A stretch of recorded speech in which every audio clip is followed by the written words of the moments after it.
Welcome to this explainer.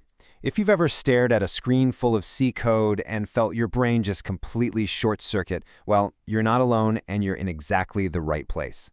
Today, we're taking the notoriously daunting reputation of C programming and flipping it on its head.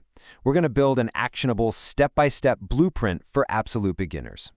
Because let's make no mistake here, C is the absolute mother of modern languages.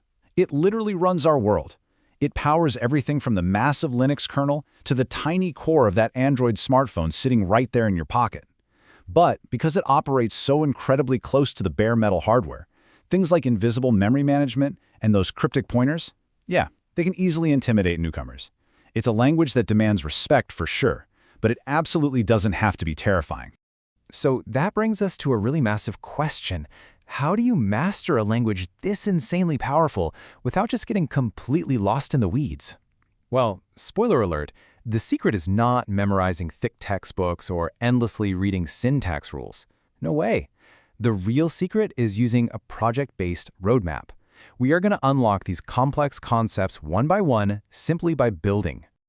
Okay, let's take a quick look at our roadmap. We'll start with the mother of modern languages, then walk through 4 distinct steps: a simple calculator, a number guessing game, tic-tac-toe, and a phone book, before wrapping up with your next steps. All right, part 1, the mother of modern languages. Before we start pouring the concrete for our foundation, we really need to understand the terrain we're working on. To tame this beast, we have to approach it logically. This step-by-step path is your ultimate builder's blueprint. By tackling these 4 specific projects in this exact order, we are going to take you from basic arithmetic all the way up to complex data management. You aren't just going to write code, you're going to understand how real-world software actually breathes. So, moving on to step 1, the simple calculator. Let's start laying those bricks.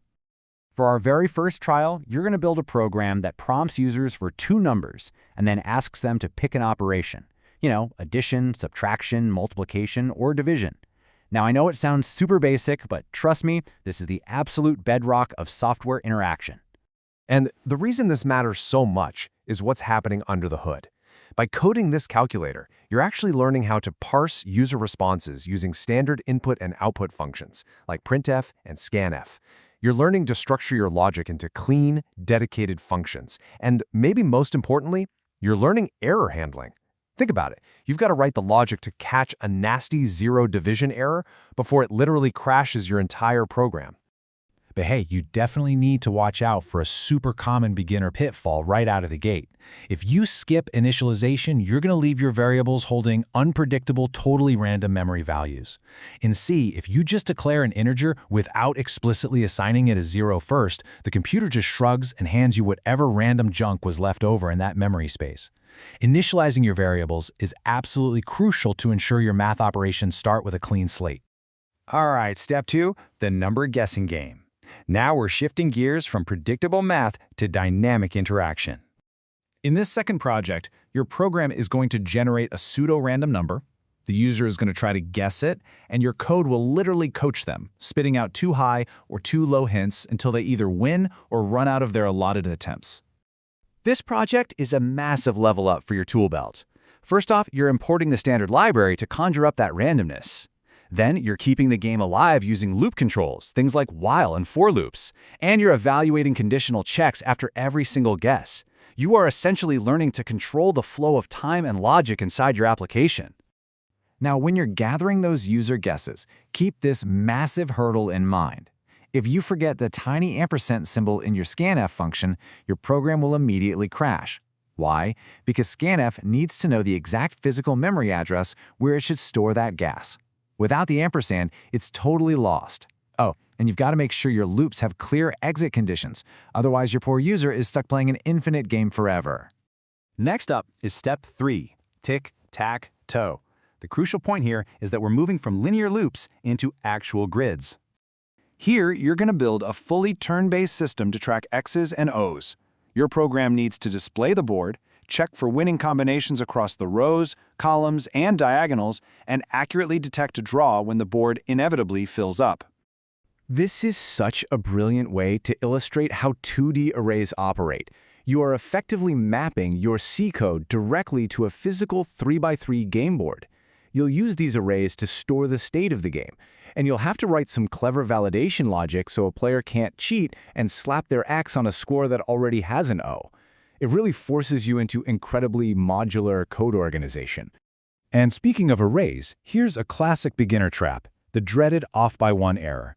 Never ever forget that arrays in C always begin counting at 0, not 1. So your 3x3 grid actually uses coordinates from 0 to 2. If you tell your program to place a piece at index 3, it's going to try to access memory it has no business touching, and boom, you've got some really serious bugs on your hands. Which brings us to step 4, the phone book. We are finally ready to build the roof of our structure. For this final foundational piece, you're going to engineer a menu-driven application to add, view, search, and delete contact entries. You are building a system that stores names and phone numbers and lets the user retrieve them instantly on demand. Think of this as your very first entry-level database. You're going to learn how to bundle complex information together, like tying a text string for a name and an integer for a phone number, using seed structs. You'll build an interactive menu, you'll perform crude operations, create, read, update, delete, and crucially, you're going to learn file handling. That means saving your data to a physical file on your hard drive, so your contacts don't just vanish into thin air the second you close the program. Now, this project also introduces the infamous pointer. But seriously, do not panic. A pointer is simply a variable that holds a location in memory instead of the actual data value. It's like, instead of holding the data itself, it just points to the house address where the data lives. Once you start visualizing memory as physical street addresses, the fear of pointers completely melts away. Finally, let's talk about next steps in C.